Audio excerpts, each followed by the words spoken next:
as Russia's President Vladimir Putin is holding a news conference. He has vowed to strengthen Russia's sovereignty in what's his first major news conference since the full-scale invasion of Ukraine. Mr. Putin said that peace would only be possible after what he called Kyiv's demilitarization.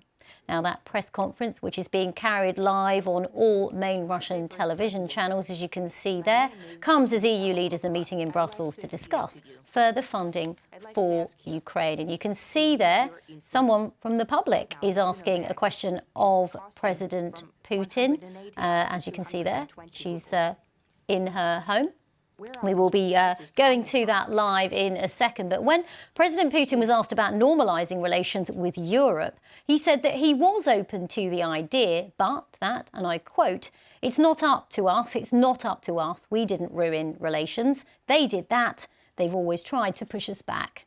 President Putin went on to say, "We believe that the United States is a necessary country for the world. However, their absolute imperial policies are hurting them. When something changes, we will see the conditions to establish full relations. But now we see nothing." Well, for more on all of this, we can join my colleague, BBC Monitoring's Russia editor Vitaly Shevchenko, who's been watching that news conference. Vitaly, we'll go on to some of the other things that President Putin's been saying in a moment. But what we just cut to earlier there was the president taking a question for a member of the public who appeared to be at home. I mean, that's something, isn't it?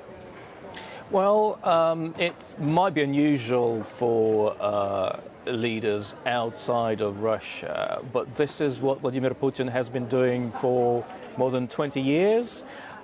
He's been holding these Q&As called direct lines with members of the public, and they've been asking questions from wherever, from the street, from their homes. But the thing to remember is that very little is left unscripted during these events, and whereas Vladimir Putin has taken an uncomfortable or difficult question or two, most of the questions are much more friendly and easy to answer for him, and in fact serve to further his agenda, really. Indeed, I mean, it's a hugely orchestrated event, and it's a big spectacle. I mean, you can see all the people there in that hall asking questions there. What are we finding out, though, from this news conference that is beyond what we already would expect from President Putin? Very little. By this point in time, we know what his views are and we know how he implements them. What I found slightly unusual is how heavily focused on Ukraine the first hour of his Q&A was. He yet again defended his so-called special military operation against Ukraine. He questioned Ukraine's territorial integrity by claiming that huge swathes of southeastern Ukraine actually belonged to Russia.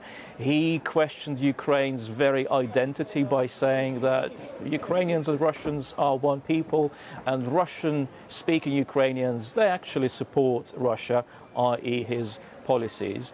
He remained as defiant as ever when it comes to the war with Ukraine. He said that Russia's objectives remained the same, and there's very little change there that would indicate that Vladimir Putin is prepared to compromise with Russia. If the first hour and a half of his Q&A is anything to go by, I don't think this is the case. OK, Vitaly. Well, one more question, because we touched on it earlier before I introduced you, and that is, of course, President Putin's comments about Western countries. The EU, of course, meeting today to discuss funding for Ukraine while all of this is going on. Vladimir Putin has been saying for years that any tensions between Russia and the West, between Russia and its neighbours, are not actually Russia's fault. He's been pointing figures at all sorts of political leaders and countries abroad.